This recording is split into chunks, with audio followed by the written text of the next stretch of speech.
Les tensions dans les relations diplomatiques entre Madagascar et les Comores s'intensifient. Le gouvernement comorien aurait refusé la demande d'audience de la ministre des Affaires étrangères malgache, a rapporté la Gazette des Comores hier.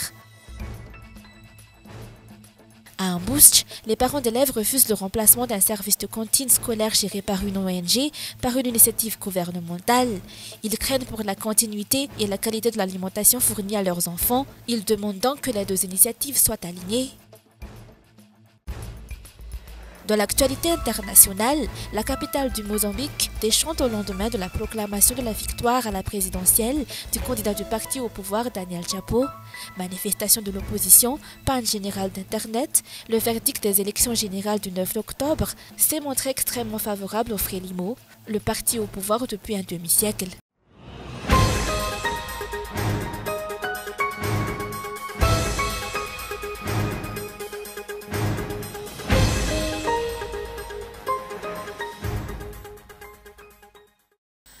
Les tensions dans les relations diplomatiques entre Madagascar et les Comores s'intensifient.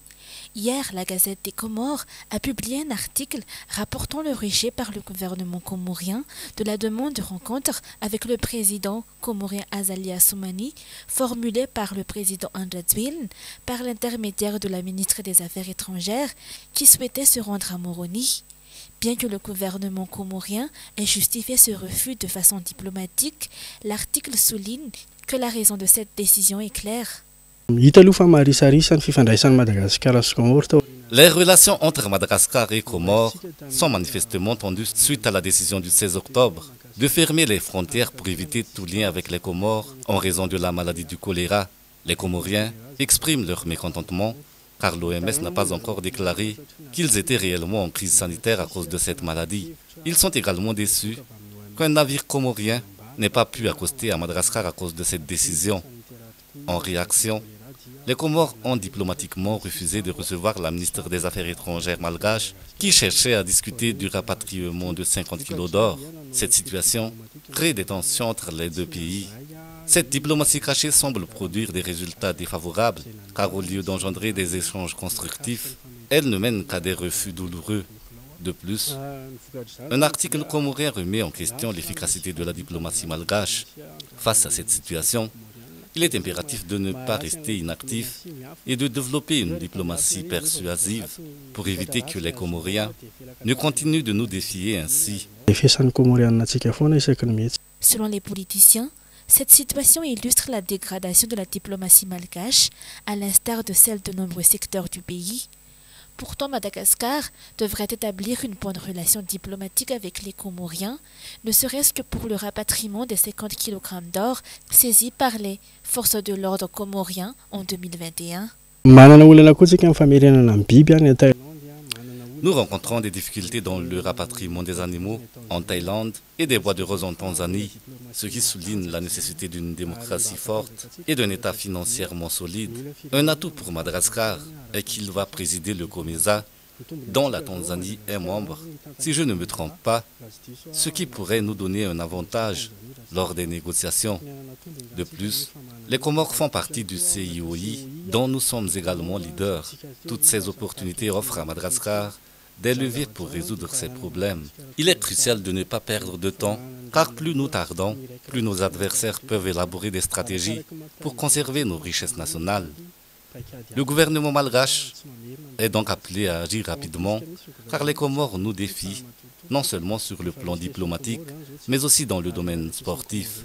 Bien que nous ayons toujours battu les Comores au football, ils ont récemment fait des progrès significatifs. Cela nous amène à nous interroger sur comment améliorer notre nation.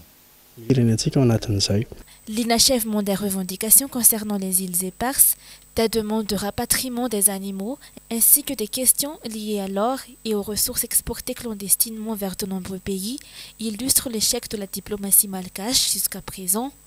Le pays se heurte uniquement à des refus, en raison d'une absence de politique diplomatique claire et d'une capacité de persuasion insuffisante.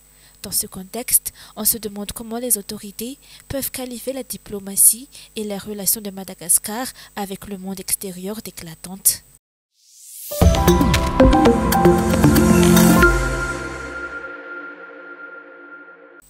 Le projet de cantine scolaire, mené depuis de nombreuses années par l'ONG Tantsik dans le Cisco d'Ambustch, va être suspendu selon une décision émise par le ministère de l'Éducation nationale, comme l'a indiqué le FEFI, Fikambana Faribuneza Kafana Beazani Fouten, au sein du Cisco d'Ambustch.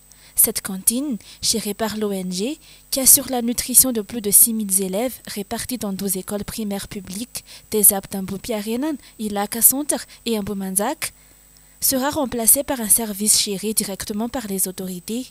Cependant, les parents d'élèves expriment leur méfiance envers ce changement et craignent pour la continuité et la qualité de l'alimentation fournie à leurs enfants. Ils demandent donc que les deux initiatives soient alignées pour garantir un soutien alimentaire fiable et bénéfique aux élèves.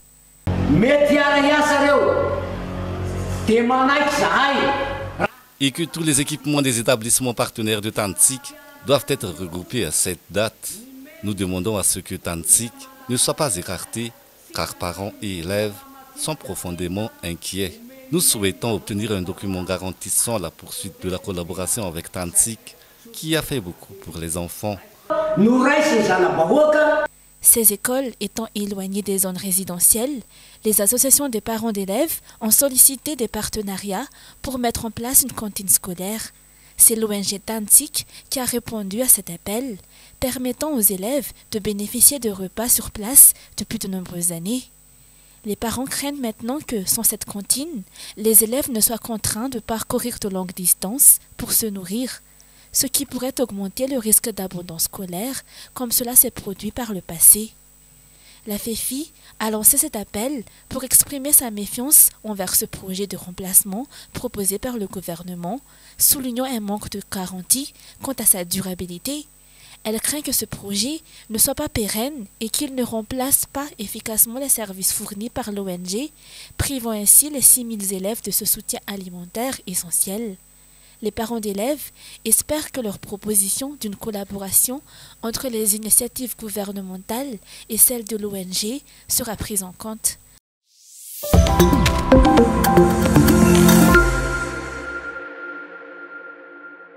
Les institutions de microfinance et la Banque centrale de Madagascar n'ont pas encore trouvé de compromis concernant la demande de ces institutions d'emprunter directement auprès de la Banque centrale, a déclaré l'Association professionnelle des institutions de microfinance.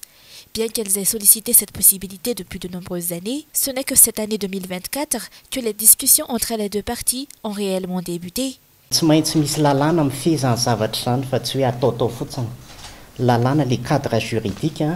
Cette démarche doit être encadrée par la loi, nécessitant un cadre juridique solide ainsi que la mise en place d'infrastructures technologiques adéquates, car elle s'inscrit dans la restructuration de l'accès au marché monétaire. Il est donc essentiel d'apporter des ajustements techniques permettant aux institutions de microfinance de s'engager directement dans ce processus.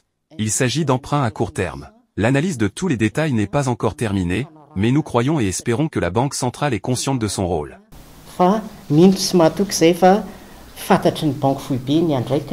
La possibilité pour ces institutions de microfinance d'emprunter directement auprès de la Banque centrale de Madagascar entraîne une augmentation des taux d'intérêt qu'elles facturent actuellement à leurs clients.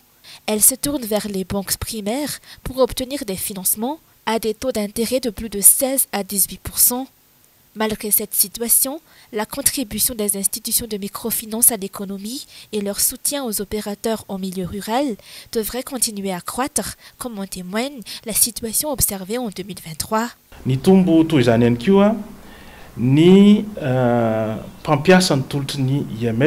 Le nombre d'usagers des institutions de microfinance a connu une hausse de 5% au cours de l'année 2023. Parallèlement, le taux de crédit a progressé de 17%, si le nombre de bénéficiaires a augmenté de 9% par rapport à l'année précédente. Nous tenons à souligner la croissance significative du financement des activités de production en milieu rural, avec une augmentation des crédits agricoles passant de 25% à 28% en 2023.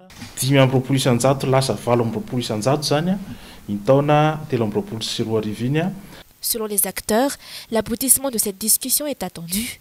Les opérateurs et les agriculteurs se montrent particulièrement intéressés par les services que ces institutions proposent.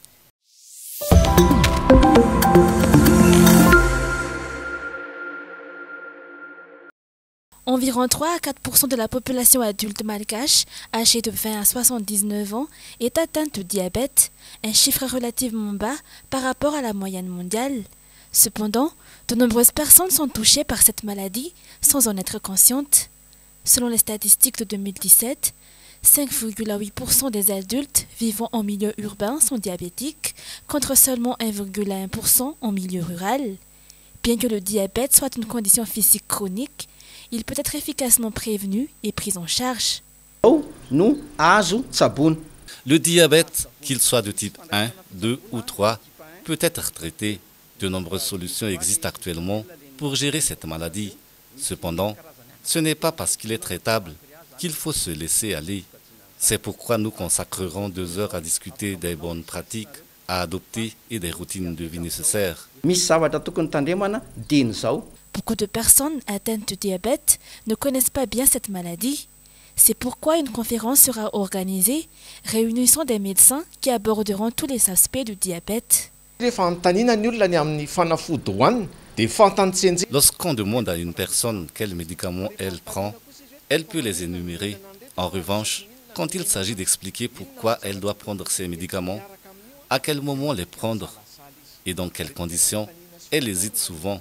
En sondant ces personnes, on constate qu'elles ressentent de l'anxiété sans que ni elles ni leurs proches ne réalisent que cette anxiété peut perturber leur taux de sucre.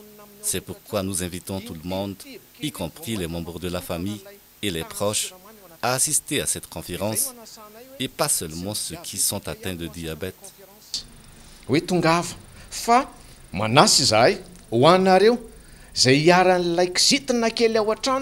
Cette conférence sur le diabète se tiendra à la Sainte Famille Mahamasn au début du mois de novembre.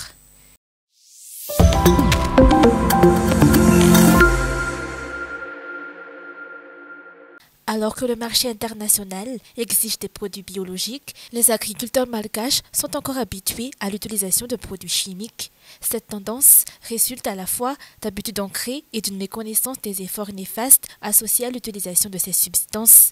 C'est ce qu'a déclaré aujourd'hui le CIMABio, le syndicat malgache de l'agriculture biologique.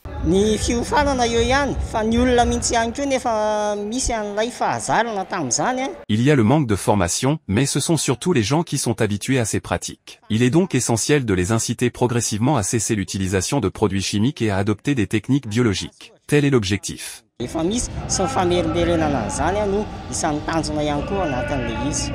Les effets négatifs de l'utilisation de produits chimiques sont nombreux, surtout pour la santé.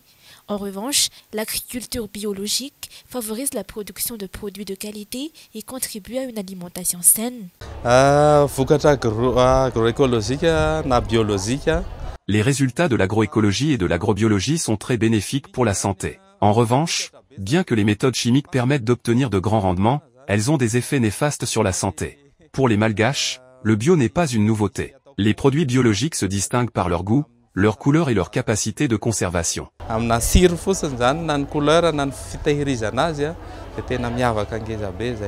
célébration de la Journée mondiale de l'alimentation s'est tenue aujourd'hui au stade Barry Mahamasn, coïncidant avec la Journée internationale des femmes rurales.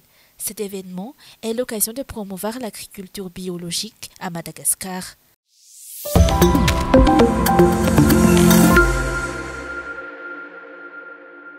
7 ans après le décès du professeur Albert Zafi, survenu le 13 octobre 2017, le changement de place de sa dépouille au sein de sa tombe ancestrale a eu lieu aujourd'hui à Betsi-Kambilubé. En tant qu'ancien président de la République, ancien président du Comité de réconciliation nationale et père de la démocratie malgache, une stèle commémorative a été érigée en son honneur dans cette localité.